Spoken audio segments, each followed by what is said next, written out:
If you were alive in California in the mid-1800s, the world would have looked nothing like the postcard sunsets and coastal highways we know today. Back then, the edges of the continent were not marked by roads or fences or city lights. They were marked by shadows. Shadows cast by living structures so massive that even the first settlers struggled to describe them without sounding unhinged or poetic. Travelers wrote of trees with trunks so vast they seemed like fragments of walls from a forgotten city. Stumps that stretched wider than cabins, crowns that vanished into a permanent veil of mist. You didn't walk beside these forests. You walked under them, swallowed whole by a cathedral of living wood. The early diaries of trappers and prospectors often open with the same disbelief. These are not trees, these are giants.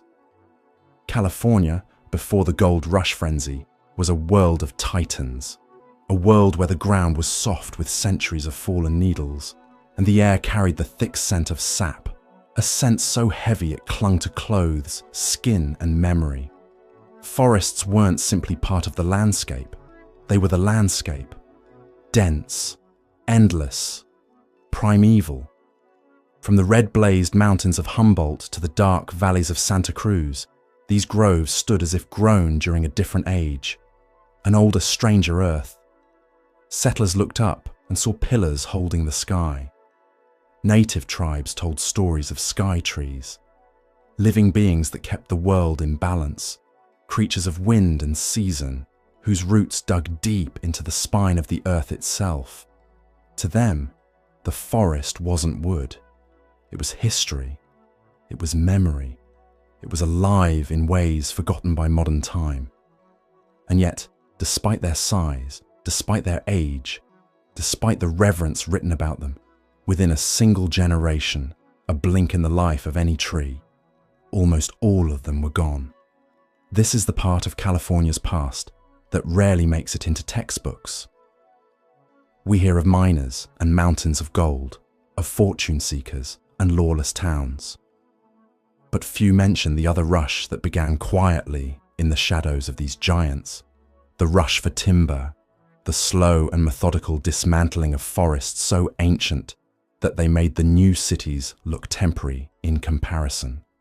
But something about the scale of these trees, something about their uncanny size in old journals and the eerie proportions in early photographs, raises a question that has lingered for more than a century.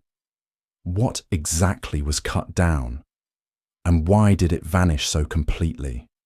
Because if the early accounts were exaggerated, you would expect contradictions. If the trees were merely big, you would expect modern comparisons. But the more you read, the more the numbers repeat, the more the descriptions align, the more the silence of official history stands out as its own kind of evidence.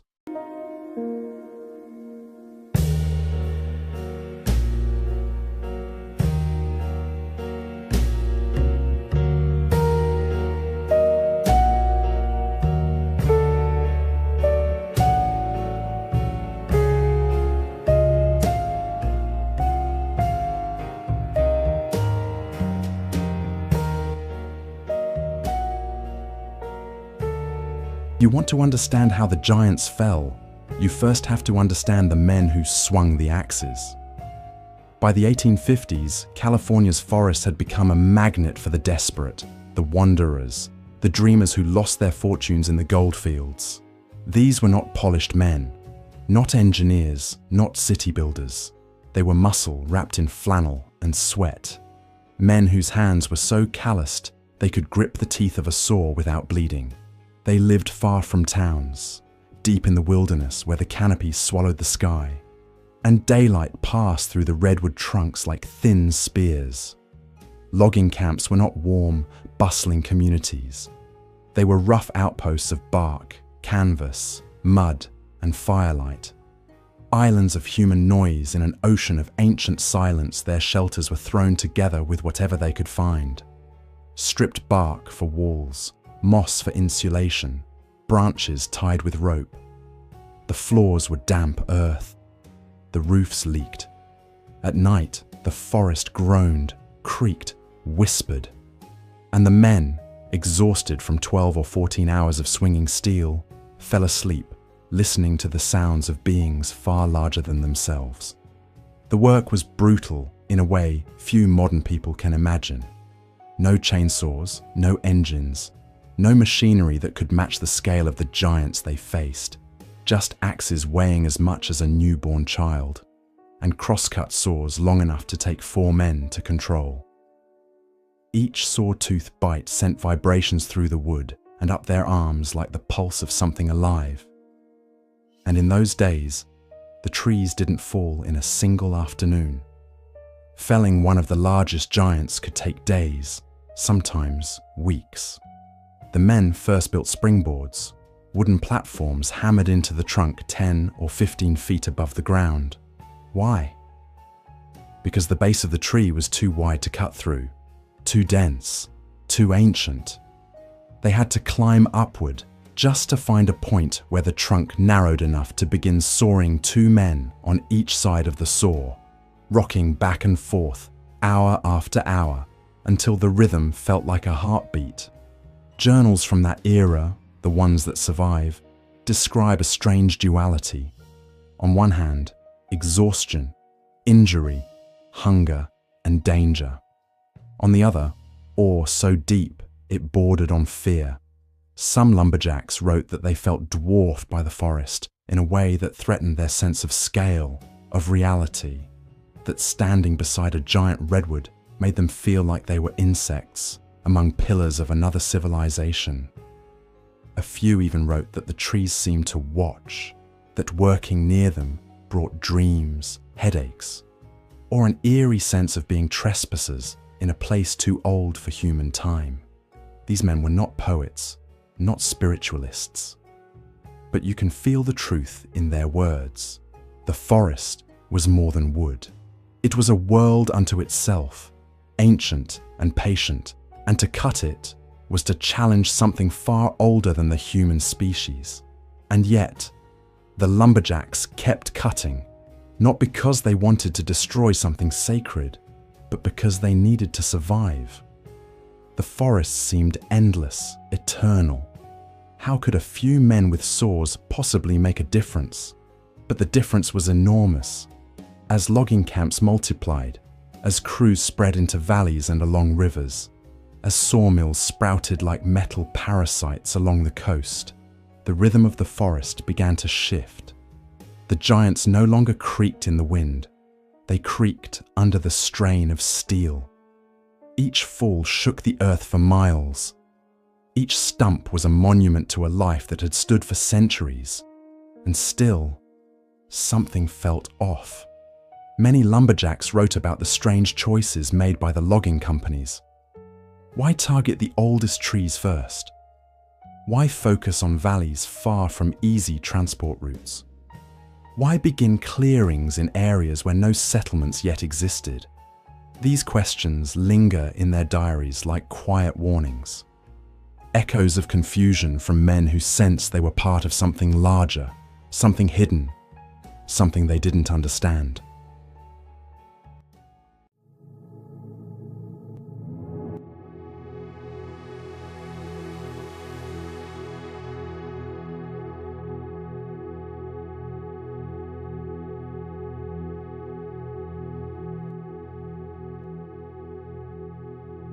If you stand before a modern redwood today, even the tallest and widest among them, you'll feel small, humbled, silenced. Redwoods are among the greatest living organisms on the planet, but if the early accounts from the mid-1800s are to be believed, they were merely descendants, not the originals. Shadows of something far older, echoes of giants that no longer exist. The surviving photographs from that era, the few that escaped fires, floods, and missing archives, show something unsettling. Men stand beside stumps so wide that 10 of them could stretch their arms and still not span the diameter. Wagons look like toys. Horses look miniaturized. The scale of these stumps feels almost comical, almost surreal. as if a modern viewer is looking at a manipulated image. But these are real photos from real logging sites. And that's the first clue that something doesn't add up. Modern redwoods can grow massive, yes, some exceeding 20 feet in diameter and 350 feet in height. But the trees described in 1850s journals weren't simply large. They were unnatural by today's standards, or at least incompatible with our current environment. Logging records mention diameters of 30, 40, even 50 feet, heights so immense that lumberjacks measured the fall of a tree not by distance, but by time. There are diary entries describing the sound of a tree crashing to the ground nearly a full minute after the final cut, a delay so strange it borders on legend. But multiple sources repeat this same strange detail, a fall that was felt before it was heard, a tremor in the ground before the echo reached the ears. To the loggers, these weren't trees. They were walls, towers, monoliths of another age. Surveyors from the 1840s left behind descriptions that sound closer to ancient mythology than forestry reports. One wrote that the crowns of certain trees disappeared into a world above ours. Another called them remnants of another age of Earth. A few even used the word unnatural, not as criticism, but as awe, as if the trees belonged to a time when the natural laws we know today did not yet exist. These accounts weren't written by poets, philosophers, or mystics. They were written by practical men, foresters, trappers, lumberjacks, and early settlers, men who had no linguistic toolkit for describing something so far outside the scale of ordinary experience. But if their descriptions were exaggerated, if their memories were flawed, if their eyes played tricks on them, why do the numbers repeat so consistently across so many independent sources? Why do the earliest photographs support their claims? And why do modern redwoods, magnificent as they are, never come close to the scale documented in the 1850s? This leads to a larger question. Not a claim, not a conclusion, but a mystery. Were these giants simply lost due to time, or were they survivors of a different Earth entirely? An Earth with heavier air, richer oxygen, deeper soil, and different environmental pressures. Some paleobotanists suggest that Earth once supported megaflora. Far beyond anything living today, fossils of colossal ancient plants exist. But California's giants appear to have been alive far later than they should have been, alive into the 1800s. Standing tall when towns were already rising and maps were being drawn. This creates a strange contrast. Modern nature says these giants shouldn't exist. Historical records say they absolutely did, which leaves us standing between two worlds, the scientific present and the mysterious past, trying to connect the broken pieces. For now, one thing is certain. The enormous trees described by the early settlers were not merely oversized versions of modern redwoods. They were something other, something older, something that defies easy explanation. And their disappearance leaves behind a question that echoes through every photograph, every journal entry, and every stump that survives. What kind of world produces life at that scale? And why did that world vanish so quickly?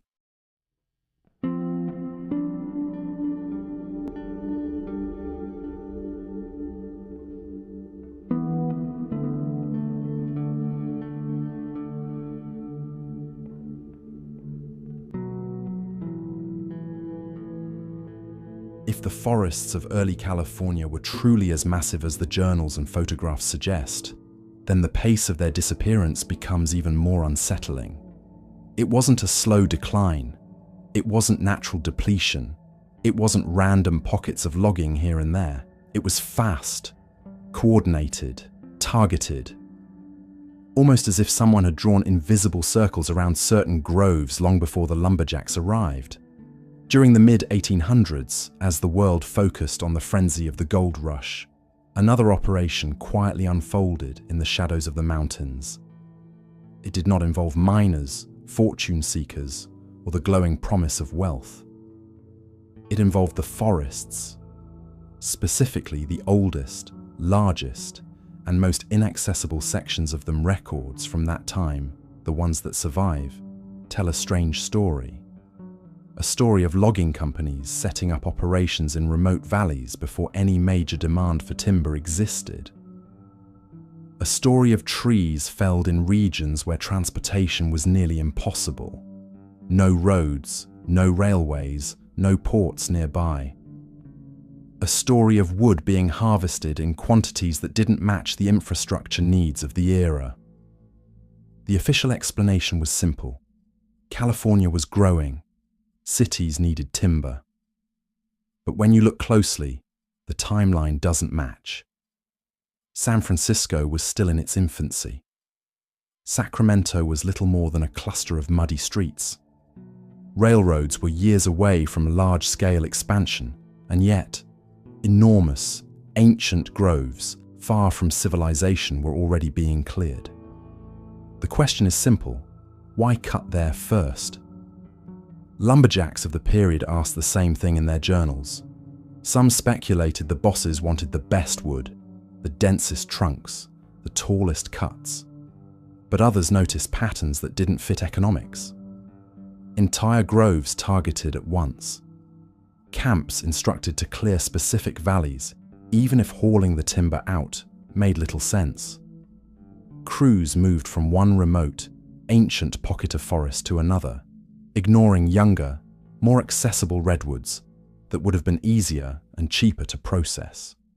It was as if someone wanted the giants, specifically. Not the forests, not the lumber, the giants. And the speed at which they disappeared is astonishing. Within a few decades, a blink in the lifespan of a redwood, massive trees that had stood for thousands of years were gone. Entire landscapes were transformed. Valleys flattened, hillsides stripped. The stumps left behind were so wide that teams of men posed proudly on top of them like hunters beside fallen beasts. But even those stumps faded from memory. Many were burned, buried, or left to rot. The early photographs that survive hint at something unsettling. Some show clearings so vast you can't see the edge. Others show only stumps, no remaining trees in sight. A few rare images show rows of cut trunks stacked like monoliths from a demolished city. Their rings so tightly packed they seem carved rather than grown. But here's the strange part. The paperwork doesn't support the scale of the destruction. Shipping logs don't match the volume of lumber photographed inventory reports list far less timber than the forests should have yielded. And some logging companies mentioned in local newspapers vanish from the record entirely. No final ledgers, no closure dates, no archives. Just gone. Almost like they appeared for one purpose and disappeared once the purpose was fulfilled. Historians often chalk this up to poor record keeping, fires, or early bureaucracy. All reasonable explanations. But when missing archives, vanished companies, contradictory reports, and targeted clearings repeat across multiple counties, the pattern begins to feel intentional. Some researchers, speculative, not mainstream, suggest there may have been a deeper motivation, not economic, not agricultural, not logistical, but erasure. Erasing something that didn't fit the emerging narrative of the new world. Erasing living monuments that hinted at an older Earth with different conditions. Erasing natural structures of a scale that defied modern understanding. Erasing anything that might have pointed backward to a forgotten chapter of history. Whether this was a coordinated plan or a consequence of rapid industrial expansion remains an open question. But one thing is undeniable. The largest, oldest trees, the ones that challenged our sense of scale, biology, and time, were the first to fall. Not the youngest, not the most convenient, not the ones near towns, the giants. These trees did not simply vanish, they were removed, fast, selectively and with a precision that still feels suspicious today.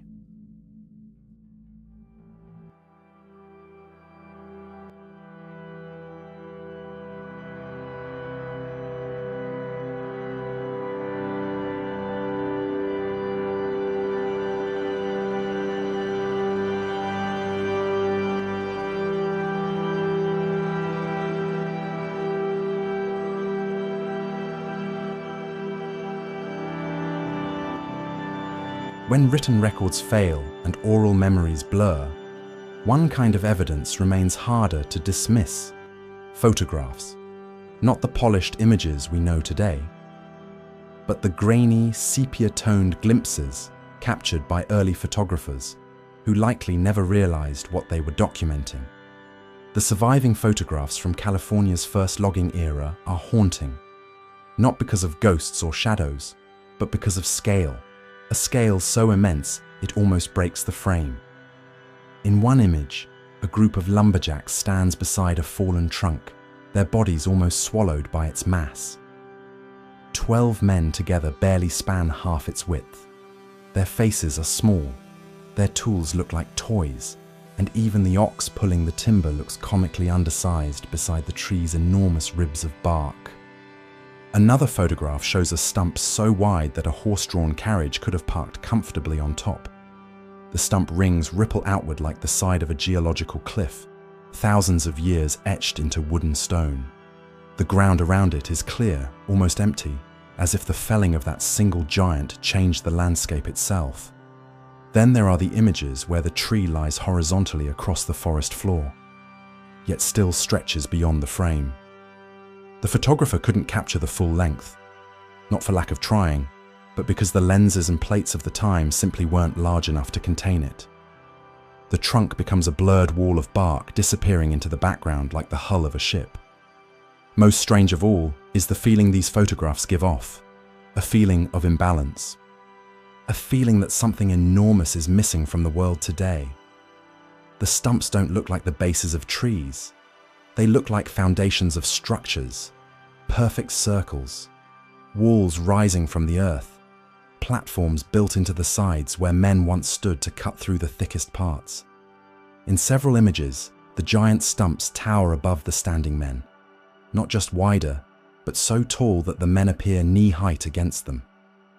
It creates a strange illusion, as if the lumberjacks weren't cutting trees, but dismantling monuments left behind by a forgotten age. Some researchers argue that these photographs show more than forestry.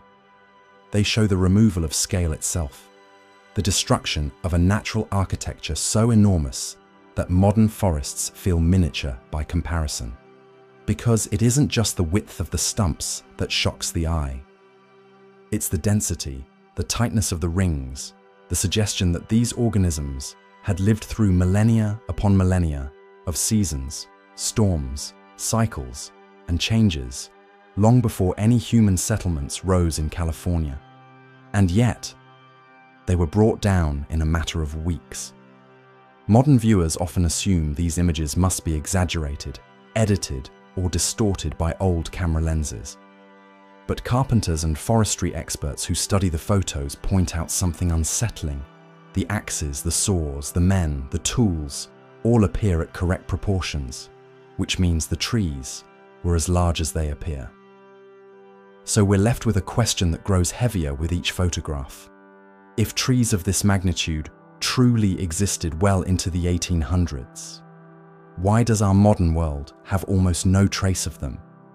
We have monuments that are thousands of years old, ruins that survive even after civilizations fall.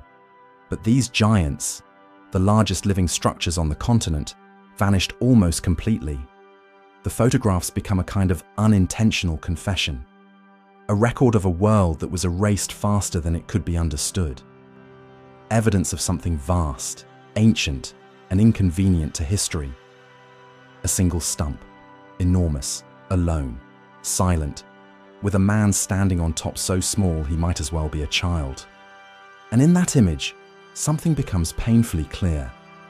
The world once held giants, and someone somewhere made sure they didn't survive long enough to be studied. If the early photographs showed the giants after they fell, then the journals, the sketches, and the whispered folklore reveal something far stranger. The giants did not fall quietly. Among lumberjacks, surveyors, and even early settlers, there are recurring descriptions of working inside groves that felt alive in a way forests no longer do. Not alive like ordinary trees, alive in a way that made the forest feel aware.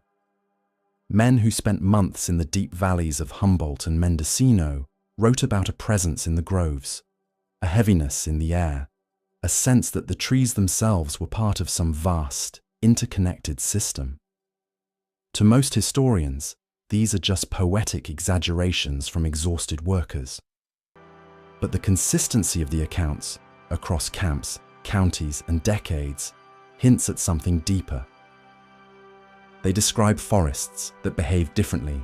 Some lumberjacks swore that sound traveled strangely among the giants, footsteps echoing twice, voices returning from odd directions, the creaking of distant branches sounding like whale calls or muted thunder. Others said that the air felt thicker beneath the oldest crowns, as if they were standing under a dome, inside a structure rather than a simple grove. A few even wrote that the trees seemed to speak when cut, not supernatural voices, but a low rumble that made the ground vibrate, not a scream, but a resonance, as if harming one tree disturbed the entire forest network. And here's where the folklore gets unsettling. Native tribes throughout the Pacific coast passed down stories of sentinel trees, living guardians that anchored the land. Trees so old that they predated their own mythologies. Trees that kept the balance between rivers, storms, and the movements of animals.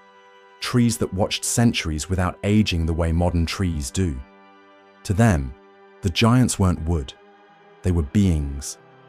Beings with patience measured not in decades, but in epochs. When the lumberjacks arrived, the tribes warned them, not with hostility, but with despair.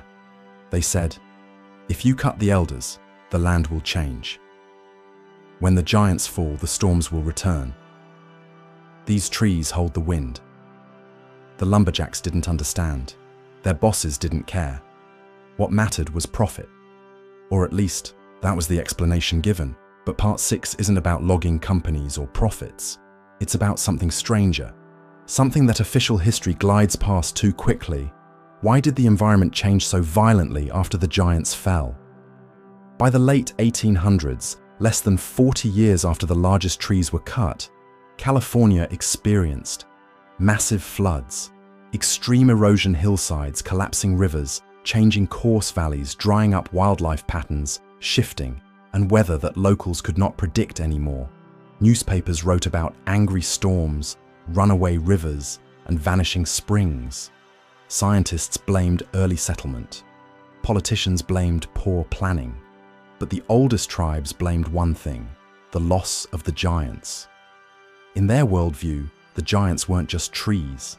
They were regulators of the land, anchors, stabilizers, the bones of the earth.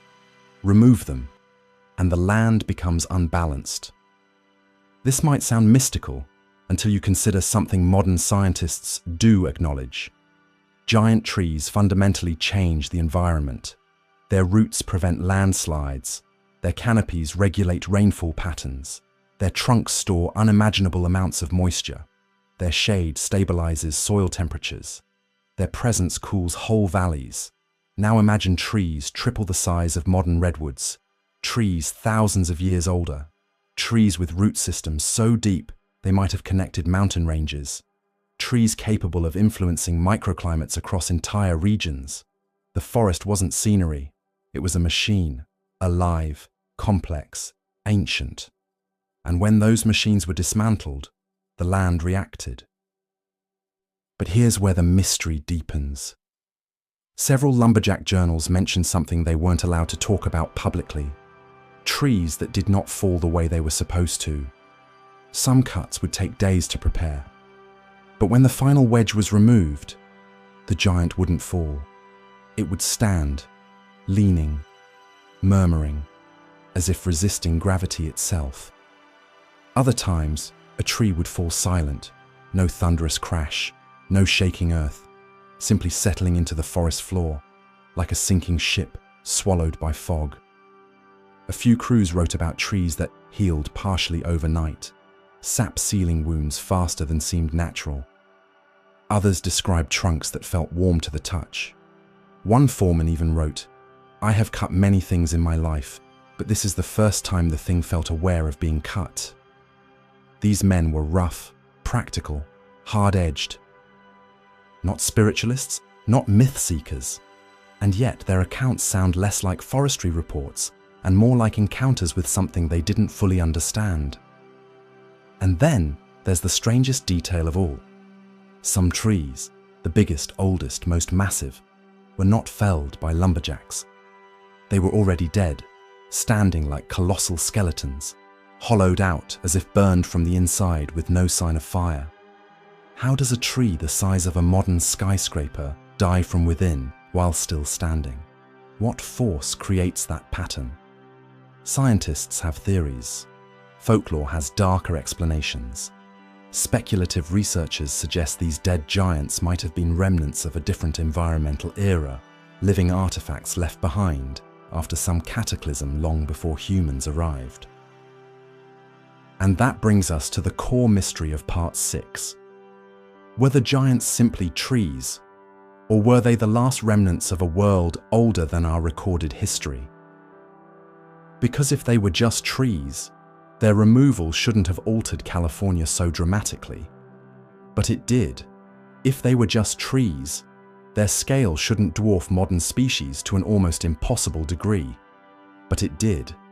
If they were just trees, folklore wouldn't describe them as guardians, regulators, anchors of the land itself. But it does. And if they were just trees, the forest shouldn't have fought back. But according to dozens of first-hand accounts, it did. Part 6 ends with a realization that finally brings the pieces together. The giants were not simply cut down. They were removed from an ecosystem that depended on them. And the land has been recovering from the trauma ever since.